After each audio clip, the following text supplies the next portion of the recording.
Today we're taking a look at these MLB matches: Baltimore Orioles vs New York Yankees, Boston Red Sox vs Detroit Tigers, and New York Mets vs Miami Marlins, which are happening on Wednesday, August 4, 2021, and giving you match breakdowns, betting tips and predictions in general on these games. Welcome back to High Stakes. Let's get straight into it. Also, don't forget to subscribe to get notified as soon as we release these sport prediction videos, and if you would like more betting tips and predictions, then check out our Patreon in the link down below. Our new Patreon is a way for us to help you improve your chances of making more money. 5 plans are available for each and every one of you. You can get 30 extra betting picks all the way up to 270 extra betting picks per month. Stop wasting hours of your time searching for bad betting advice that ends up costing you a lot of money. Join the High Stakes Patreon now and get the best betting picks and advice. AL West rivals will continue a 4-game set on Wednesday night when the Los Angeles Angels visit the Texas Rangers at Globe Life Field. The series is tied at 1 apiece after Los Angeles rolled to an 11-3 blowout win on Tuesday evening to hit as a -128 favorite. Los Angeles remains in 4th place in the division at 53-54, while Texas is well back in last at 39-68. After struggling mightily at the plate over a 1-5 stretch over the past week, Los Angeles came to life on Tuesday night to even the series in Texas. In his first game of the season, highly touted prospect Jo Adell got the Angels going with a 2-run double in the third, while Phil Gosselin added 3 separate RBI singles. Jose Suarez picked up the win, allowing 3 runs on 6 hits and 1 walk, while racking up 6 strikeouts in 5.2 innings of work. Jack Mayfield added a 2-run homer, while Adell had 3 hits and 3 RBI overall. It has not been a good season for the Angels gambling-wise, as they are 48-59 against the spread and down a big amount on the money line for the season after entering with higher expectations. Overs are 60-46-1 for the Angels, with 4 of their last 6 games going under the betting total despite Tuesday's slugfest. The rebuilding Rangers are searching for any bright spots down the stretch and were playing well entering Tuesday with 3 straight wins, only to be hammered by Los Angeles. Curtis Terry got the Rangers started with an RBI single in the second, but they wouldn't score again until Andy Ibanez's 2-run homer in the 6th, when the game was out of reach already. My betting advice for that game is to pick Los Angeles Angels. These teams might have similar records, but one of them has much more of a chance at making the playoffs. Atlanta is now just 2.5 games back of New York after the Mets lost another game on Tuesday. The Braves have a chance to take advantage of a favorable pitching matchup in this game and snap their alternating stretch. They have gone 8-1 in Smiley's last 9 starts. Their offense is much better with Soler and Duvall in the fold following the trade deadline.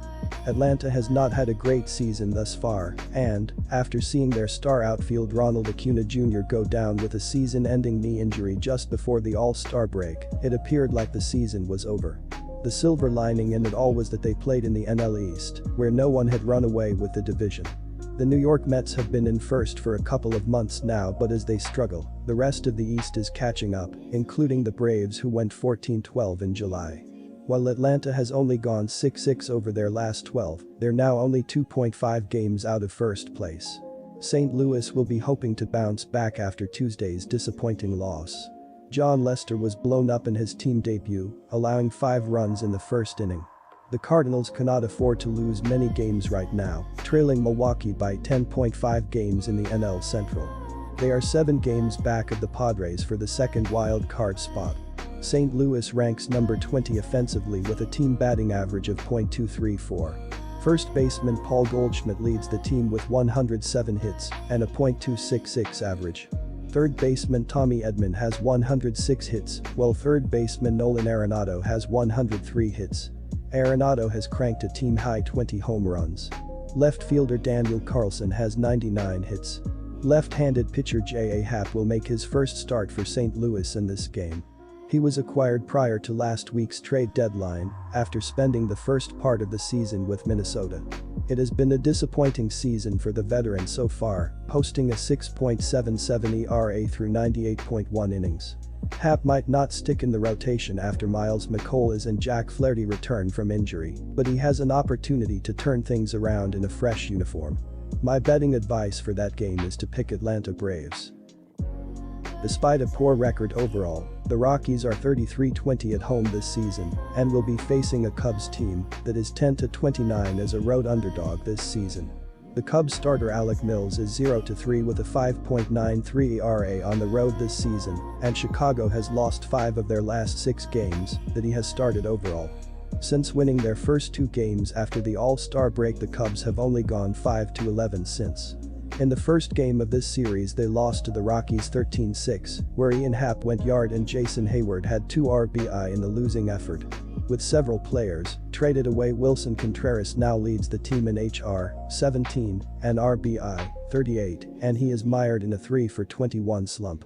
Happ is batting .200 over his last 7 games, which is better than his season average .179. On the season, Chicago is only 20-36 on the road.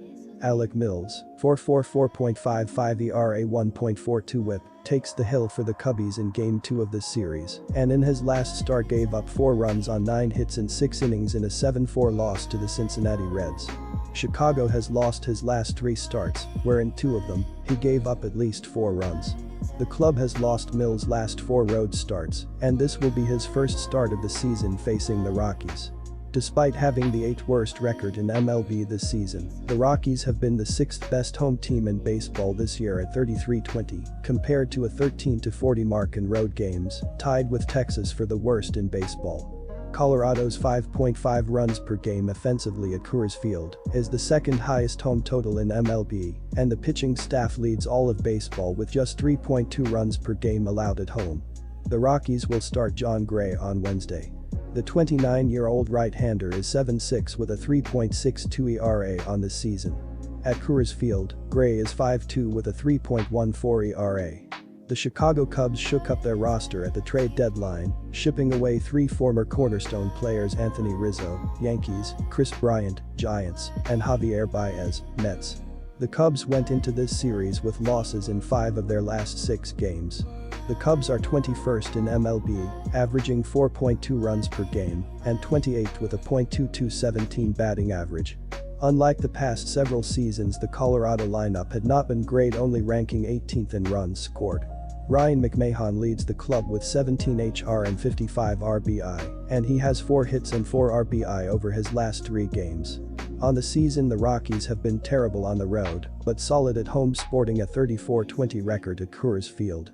Jon Gray, 7.6, 3.62 ERA, 1.22 WHIP, gets the nod in the second game of this series, and he gave up 2 runs on 4 hits in 6 1/3 innings in his last start in a 9-4 win over the San Diego Padres. The Rockies have won 3 of his last 4 starts, and he has given up 2 runs in each of his last 3 starts. This is Gray's first start of the season facing the Cubs. My betting advice for that game is to pick Colorado Rockies. Good luck to all of you. That's it for this video. Stay tuned and stay safe for the next betting tips and advice.